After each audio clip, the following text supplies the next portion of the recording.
Hello दोस्तों, स्वागत है आज की इस वीडियो में। दोस्तों आज की वीडियो में आप सभी को यानी कि साइंस से 520 ऐसे इंपॉर्टेंट सवाल बताया जाएगा जो आपके एग्जाम के लिए इंपॉर्टेंट होगा। दोस्तों ये सभी एग्जाम के लिए इंपॉर्टेंट है, तो दोस्तों इस वीडियो को शुरू से अंत तक देखिएगा।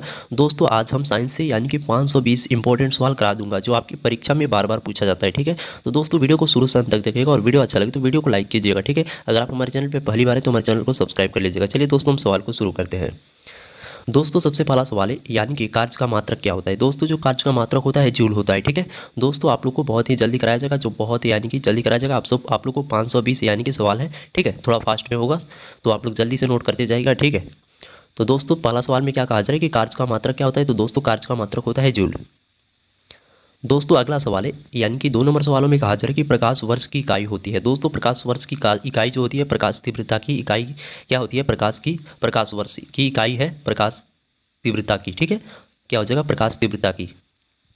दोस्तों इसी प्रकार 3 नंबर सवालों में कहा जा रहा है यानी कि साइंस से जितना भी इंपॉर्टेंट सवाल है यानी कि जो आपके एग्जाम में पूछा जाता है वो वही सवाल आप लोग को कराया जा रहा है। ठीक है, तो दोस्तों ये सवाल यानी कि मैराथन में है। ठीक है, यानी कि आप लोग को बहुत ही इंपॉर्टेंट क्वेश्चन आप लोग को बताया जाएगा। दोस्तों सवाल में कहा जा रहा है कि पास्कल की यानी कि पास्कल इकाई है दाब की। ठीक है, इस सवाल का आंसर क्या हो जाएगा दाब की। दोस्तों 4 नंबर सवालों में कहा जा रहा है कि कैंडिला मात्रक है ज्योति तीव्रता की। क्या हो जाएगा आंसर ज्योति तीव्रता की। दोस्तों 5 नंबर सवालों में कहा जा रहा है कि एम्पियर मात्रक है। दोस्तों एम्पियर मात्रक क्या है विद्युत धारा का मात्रक यानी कि एम्पियर होता है। ठीक है,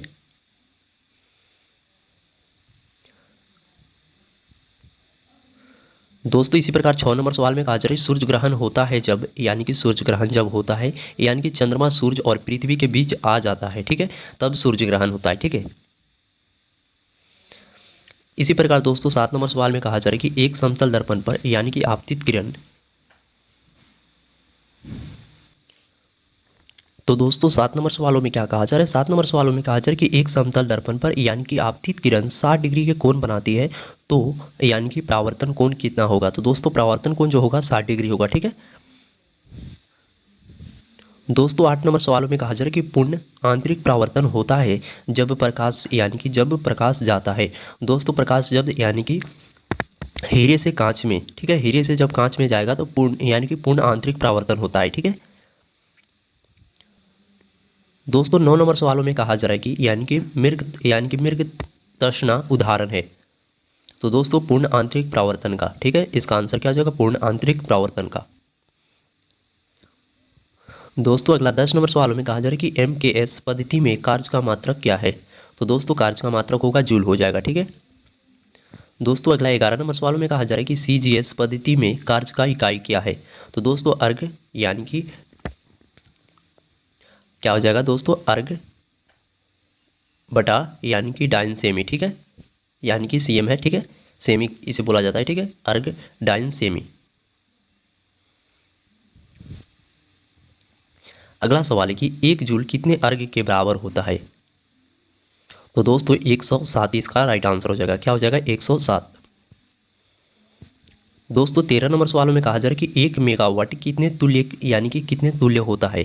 तो दोस्तों इस सवाल का क्या हो जाएगा राइट आंसर। तो दोस्तों इस सवाल का सही आंसर क्या हो जाएगा। दोस्तों सवाल में कहा जा रहा है कि 1 मेगावाट कितने यानी कि वाट के तुल्य होता है।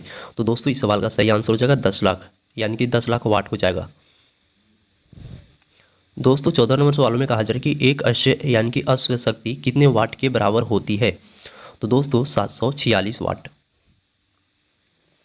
दोस्तों 15 नंबर सवालों में कहा जा रहा है कि जब विस्थापन बल की दिशा यानी कि विस्थापन बल की दिशा में होता है तो कार्य कितना होगा।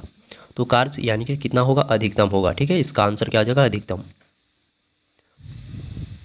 दोस्तों 16 नंबर सवाल में कहा जा रहा है कि जब विस्थापन बल की लंबवत दिशा में होता है तो कार्य कितना होगा। तो दोस्तों कार्य कितना होगा तो शून्य कार्य हो जाएगा। दोस्तों 17 नंबर सवालों में कहा जा रहा है कि ऊर्जा को न तो उत्पन्न किया जा सकता है और नहीं तो नष्ट किया जाता है। यह नियम किसका है। तो दोस्तों यह नियम है ऊर्जा संरक्षण का नियम है। ठीक है, तो दोस्तों यह नियम किसका है तो ऊर्जा संरक्षण का नियम है। ठीक है, दोस्तों अगला सवाल है कि यानी कि चाबी भरी घड़ी में कौन सी ऊर्जा होती है। तो दोस्तों इस सवाल का आंसर हो जाएगा स्थितिज ऊर्जा। ठीक है, दोस्तों 19 नंबर सवालों में कहा जा रहा है कि तनी हुई स्प्रिंग में कौन सी ऊर्जा होती है। तो दोस्तों उसमें भी जो होती है स्थितिज ऊर्जा होती है। ठीक है, दोस्तों 20 नंबर सवाल में कहा जाए कि डायनेमो का क्या कार्य है। तो दोस्तों डायनेमो जो कार्य करता है यांत्रिक ऊर्जा को विद्युत ऊर्जा में बदलता है। ठीक है दोस्तों, वीडियो अच्छा लग रहा होगा तो वीडियो को लाइक और शेयर जरूर कीजिएगा। ठीक है दोस्तों, अगला सवाल है कि मोमबत्ती में किसका रूपांतरण होता है। तो मोमबत्ती में जो रूपांतरण होता है रासायनिक ऊर्जा को प्रकाश ऊर्जा में। ठीक है 22 नंबर सवालों में कहा जा रहा है कि माइक्रोफोन का कार्य क्या है। माइक्रोफोन का जो कार्य होता है ध्वनि ऊर्जा को विद्युत ऊर्जा में बदलता है। ठीक है यानी कि बदलना। लाउड स्पीकर का जो कार्य होता है विद्युत ऊर्जा को ध्वनि ऊर्जा में बदलना। ठीक है अगला सवाल है कि यानी कि सोलर सेल का क्या कार्य है। सोलर सेल का जो कार्य होता है दोस्तों वो होता है यानी कि सौर ऊर्जा को विद्युत ऊर्जा में बदलना। अगला सवाल है कि ट्यूबलाइट का क्या कार्य है। ट्यूबलाइट का जो कार्य है यानी कि विद्युत ऊर्जा को प्रकाशीय ऊर्जा में बदलना। अगला जो प्रश्न है यानी कि यांत्रिक ऊर्जा को ध्वनि ऊर्जा में कौन सा यंत्र बदलता है। ठीक है कौन सा यंत्र बदलता है। तो दोस्तों इसका राइट आंसर हो जाएगा सितारा। ठीक है क्या हो जाएगा सितारा। अगला सवाल है कि किस वस्तु का संवेग दोगुना कर दिया जाए तो गतिज ऊर्जा में यानी कि कितनी हो जाएगी, गतिज ऊर्जा कितनी हो जाएगी। तो दोस्तों अगर हम यानी कि संवेग को दोगुना क्या करते हैं तो गतिज ऊर्जा जो होगी 4 गुना हो जाएगा। ठीक है अगला जो आपका सवाल है कि शक्ति का मात्रक क्या है। शक्ति का मात्रक होता है वाट। ठीक है वाट होता है।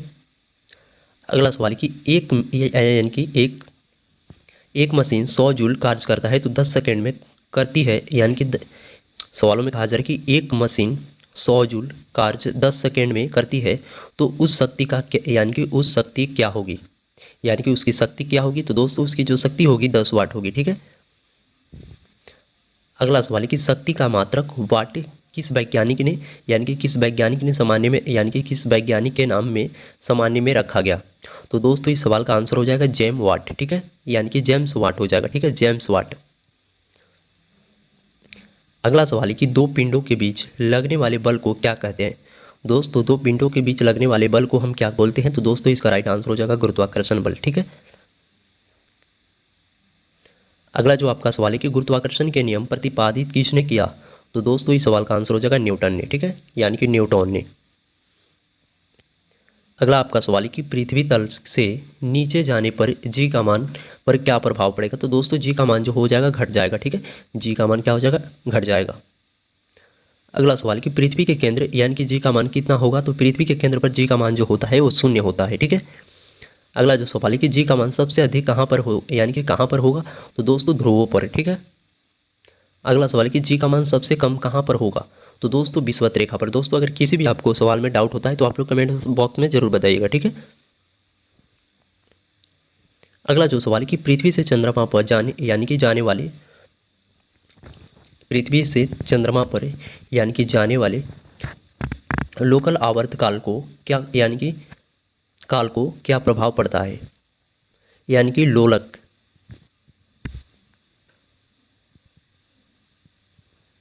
तो दोस्तों इसका राइट आंसर हो जाएगा आवर्तकाल बढ़ जाता है। ठीक है यहाँ पे मिस हुआ है। ठीक है यहाँ पे कहा जा रहा है कि पृथ्वी से चंद्रमा पर जाने के लिए यानी कि आवर्तकाल पर क्या प्रभाव पड़ता है। तो दोस्तों आवर्तकाल जो होता है वह बढ़ जाता है। ठीक है यहाँ पे मिस हुआ है। ठीक है यहाँ पे नहीं होगा। ठीक है सवालों में कहा जा रहा है कि पृथ्वी से चंद्रमा पर जाने वाले आवर्तकाल का क्या प्रभाव पड़ेगा। तो आवर्तकाल जो होगा वह बढ़ जाएगा। ठीक है अगला जो सवाल है कि पृथ्वी के यानी कि पलायन वेग के मान कितना होता है। तो दोस्तों पृथ्वी पर पलायन वेग के जो मान होता है 11.2 यानी कि किलोमीटर प्रति सेकंड होता है। ठीक है अगला सवाल कि चंद्रमा पर गुरुत्वीय त्वरण का मान पृथ्वी तल पर गुरुत्वीय त्वरण के मान कितना होता है।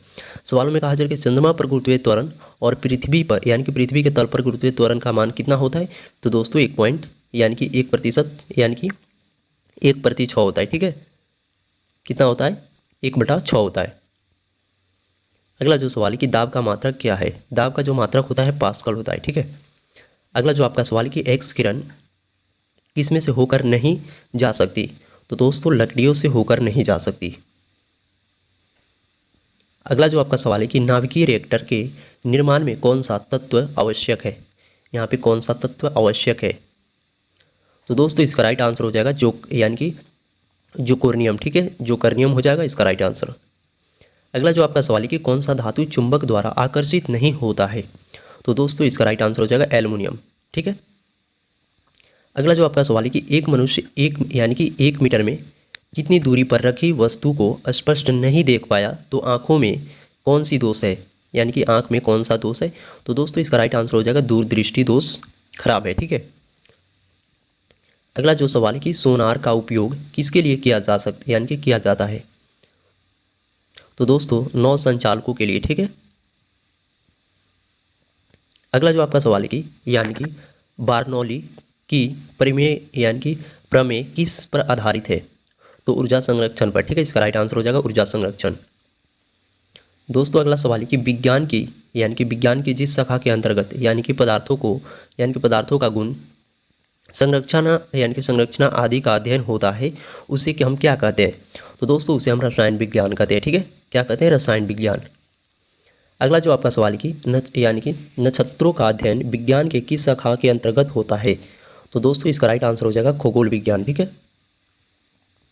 अगला जो आपका सवाल है कि केमिस्ट्री शब्द की उत्पत्ति किस शब्द से हुई थी? तो दोस्तों केमी शब्द से, ठीक है, केमी शब्द से।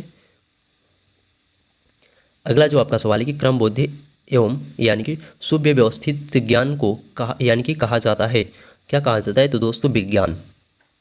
अगला जो आपका सवाल है कि आधुनिक विज्ञान के जन्मदाता किसे माना जाता है? तो दोस्तों लेबोसिए यानी कि लेबोसिए, ठीक है। अगला जो आपका सवाल है कि सर्वप्रथम किस देश में रसायन विज्ञान का ज्ञान हुआ? तो दोस्तों मिस्र और अरब में, ठीक है।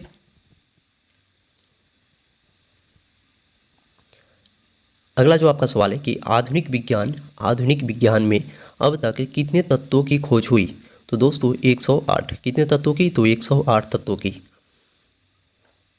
दोस्तों कोई पूछे कि वायु क्या है? तो दोस्तों वायु एक मिश्रण है, ठीक है। दोस्तों 55 नंबर सवालों में कहा जा रहा है कि परमाणुवीय नाभिक किसने खोजा था? तो रदरफोर्ड ने, यानी कि रदरफोर्ड ने आंसर होगा, ठीक है। अगला सवाल है कि पदार्थों की चतुर्थ अवस्था कौन सी होती है? तो दोस्तों प्लाज्मा। अगला जो सवाल है कि जल क्या है? जल एक यौगिक है, ठीक है। अगला जो सवाल है कि एक ही प्रकार के परमाणुओं से मिलकर बना पदार्थ को क्या कहते हैं? तो दोस्तों तत्व इसका राइट आंसर हो जाएगा। अगला जो सवाल है कि दाब बढ़ने पर पानी के क्वथनांक पर क्या प्रभाव पड़ता है? तो प्रभाव जो पड़ता है वह बढ़ता है, ठीक है। प्रभाव क्या पड़ता है? तो बढ़ता है, ठीक है। अगला जो सवाल है कि पहाड़ों पर जल जल्दी क्यों उबलने लगता है? दोस्तों पहाड़ों पर जल जल्दी क्यों उबलने लगता है? तो दोस्तों यानी कि दाब कम होने के कारण। इसका राइट आंसर क्या हो जाएगा? दाब कम होने के कारण। अगला जो सवाल है कि दाब का ताप बढ़ने पर गतिज ऊर्जा पर क्या प्रभाव पड़ता है? गतिज ऊर्जा पर क्या प्रभाव पड़ता है? तो दोस्तों जो गतिज ऊर्जा हो जाए तो बढ़ जाएगी, ठीक है। गतिज ऊर्जा पर क्या प्रभाव पड़ेगी? वह बढ़ेगी, ठीक है। अगला सवाल है कि जिस अवस्था में पदार्थ के भौतिक गुणधर्म में अस्थायी परिवर्तन होता है, उसे हम उसे क्या कहा जाता है? तो दोस्तों उसे क्या कहा जाता है? तो भौतिक परिवर्तन, ठीक है।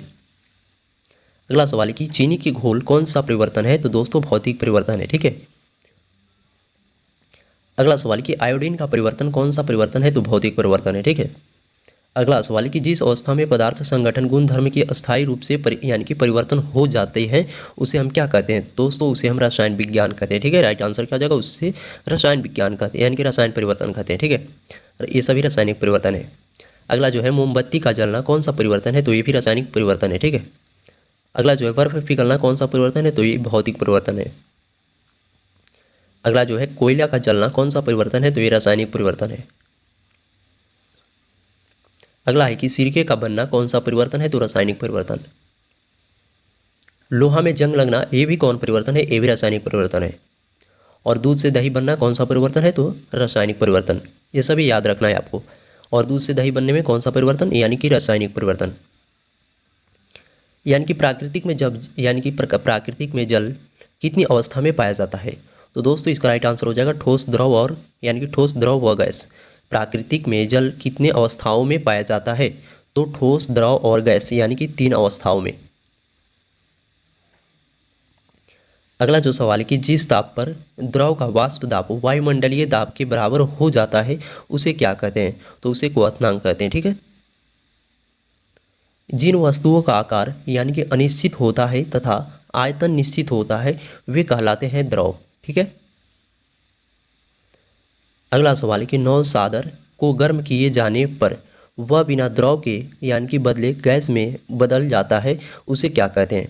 तो उसे कहते हैं ऊर्ध्वापातन, ठीक है, ऊर्ध्वपातन, ठीक है। अगला जो सवाल है कि प्रेशर कुकर में खाना जल्दी क्यों पकता है, तो उसमें क्यों पकता है, तो दोस्तों इसका राइट आंसर हो जाएगा आपका यानी कि बोस आइंस्टाइन यानी कि कंडेंसेट, ठीक है, बोस आइंस्टाइन कंडेंसेट के कारण, ठीक है। अगला जो आपका सवाल है कि चीनी या नमक का जलीय विलयन किस प्रकार का मिश्रण है, तो समांगी मिश्रण, ठीक है। अगला जो सवाल है कि बारूद किस प्रकार का मिश्रण है, तो दोस्तों बारूद जो किस प्रकार का मिश्रण है, तो विषमांगी मिश्रण। अगला सवाल है कि जब कोई द्रव विशेष दाब व नियम ताप पर जम जाता है उसे किस अवस्था में यानी कि किस अवस्था क्या कहलाती है, उसकी अवस्था क्या कहलाती है। दोस्तों सवालों में कहा जा रहा है कि जब कोई द्रव विशेष दाब व नियम ताप पर जम जाता है तो उसकी अवस्था क्या कहलाती है, तो दोस्तों इसका राइट आंसर हो जाएगा यानी कि हिमांक। अगला जो सवाल है कि दलदल में फंसे व्यक्ति को लेट जाने कब यानी कि लेट जाने की सलाह दी जाती है, क्यों, तो दोस्तों क्षेत्रफल अधिक होने से दाब कम हो जाती है, ठीक है, क्षेत्रफल अधिक होने से दाब क्या होती है, कम हो जाती है। अब अगला सवाल है कि भारी यानी कि हिमखंड शेष की अपेक्षा निचले तल से पिघलाता है, क्यों, यानी कि क्योंकि दोस्तों निचले तल यानी कि निचले तल का दाब अधिक होने के कारण, ठीक है, यानी कि गलनांक घट जाता है, क्या होता है, गलनांक घट जाता है।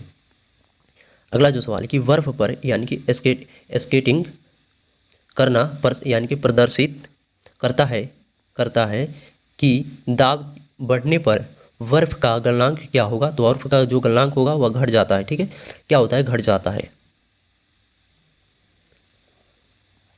अब अगला सवाल है कि यानी कि बांध के नीचे की दीवार मोटी यानी कि मोटी बनाई जाती है क्योंकि दोस्तों गहराई बढ़ाने के साथ साथ द्रव का दाब यानी कि द्रव का दाब बढ़ जाता है, क्या होता है, बढ़ जाता है।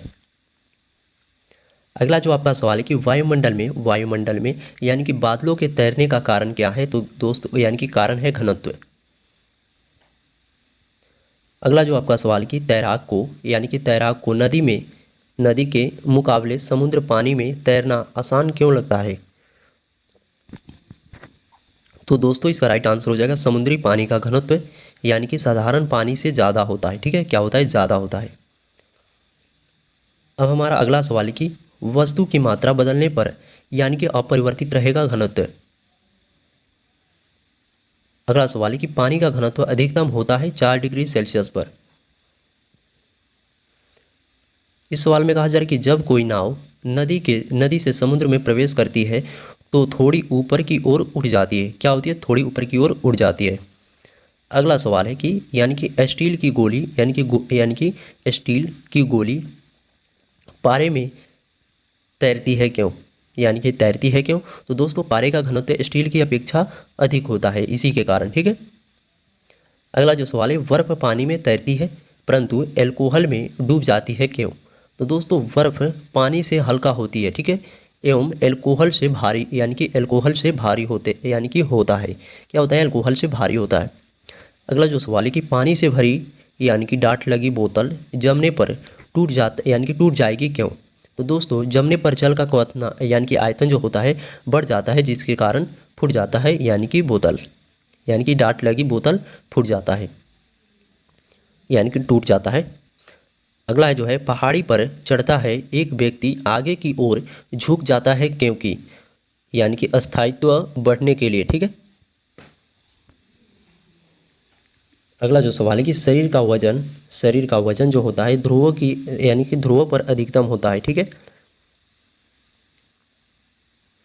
अगला जो सवाल है यदि हम भूमध्य रेखा से ध्रुव की ओर जाते हैं तो जी का मान क्या होगा, तो दोस्तों जी का मान क्या होगा, तो बढ़ता है, ठीक है, जी का मान जो बढ़ता है। अगला सवाल है कि बल गुणनफल है द्रव्यमान और त्वरण का। अगला सवाल कि यानी कि अश्व आदि यानी कि यदि एकाएक चलना प्रारंभ कर देता है कर देते अश्वाग्रह यानी कि ग्रोही को गिरने की यानी कि आशंका का कारण है तो यानी कि विश्राम जड़त्व, ठीक है, विश्राम जड़त्व इसका राइट आंसर हो जाएगा। दोस्तों अगला सवाल है कि रॉकेट की कार्य प्रणाली किस सिद्धांत पर आधारित होते हैं, तो यानी कि संवेग संरक्षण। ठीक है, इसका राइट आंसर क्या हो जाएगा? संवेग संरक्षण। अगला जो आपका सवाल है कि न्यूटन के पहले नियम को भी कहते हैं यानी कि जड़त्व का नियम। अगला आपका सवाल कि रेल की पटरी के नीचे लकड़ी यानी कि कंक्रीट की यानी कि चौड़ी पट्टियाँ लगाई जाती है, जिसे यानी कि रेलगाड़ी द्वारा लगाए गए दाब कम हो जाएगी। क्या हो जाएगी? कम हो जाएगी। अगला जो सवाल है कि ध्वनि तरंग यानी कि तरंगे किसके कारण प्रतिध्वनि उत्पन्न करते हैं? तो इसका राइट आंसर हो जाएगा परावर्तन। अगला सवाल है यानी कि ध्वनि का तत्व किस पर निर्भर करता है? किस पर निर्भर करता है? तो इसका राइट आंसर हो जाएगा आकृति। अगला सवाल कि विमानों के आंतरिक भागों की सफाई में किसका प्रयोग किया जाता है? तो इसका राइट आंसर हो जाएगा प्राश्रव्य तरंग। ठीक है। अगला आपका सवाल कि किसी वस्तु का ताप किसका सूचक है? तो उसको अणुओं से औसत गतिज का। अगला आपका सवाल कि वाष्प इंजन में उबलते हुए यानी कि जल का तापमान किसके कारण उच्च हो सकता है? तो किसके कारण उच्च हो सकता है? तो बायोलर यानी कि बायोलर के अंदर उच्च दाब होता है। ठीक है। अगला जो आपका सवाल है कि शीतकाल में यानी कि हैंड पंप की पानी गर्म होता है क्योंकि पृथ्वी के भीतर तापमान वायुमंडल के तापमान से अधिक होता है। अगला जो आपका सवाल है कि गैस तापमापी द्रव तापमापी यानी कि मापियों की तुलना में ज़्यादा यानी कि संवेदी होते हैं क्योंकि गैस का प्रसार यानी कि गुणांक अधिक होता है। ठीक है, क्या होता है? अधिक होता है। अगला जो सवाल है कि कैल्विन मान से मानव शरीर के सामान्य ताप होता है 310। कितना होता है? 310। अगला जो सवाल है कि यानी कि तापकाल की थैली में जल का प्रयोग किया जाता है क्योंकि यानी कि इसकी विशिष्ट ऊष्मा अधिक है। क्या है? अधिक है। अगला जो आपका सवाल है कि दो रेल पटरियों के मध्य जोड़ पर एक छोटा सा स्थान क्यों छोड़ा जाता है? तो इसका राइट आंसर हो जाएगा क्योंकि धातु गर्म करने पर फैलती है तथा ठंडी होने पर यानी कि क्या होती है? यानी कि संकुचित होती है। अगला जो आपका सवाल कि शीतकाल में जब ठंडा से जल जम जाता है तो मछलियों में अन्य जलीय जीव यानी कि जीवित रह सकते हैं क्योंकि जल में केवल ऊपरी परत ही जमता है। ठीक है, क्या होता है? ऊपरी ही परत जमता है।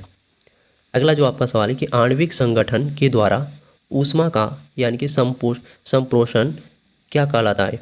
तो इसका राइट आंसर हो जाएगा संवहन। ठीक है।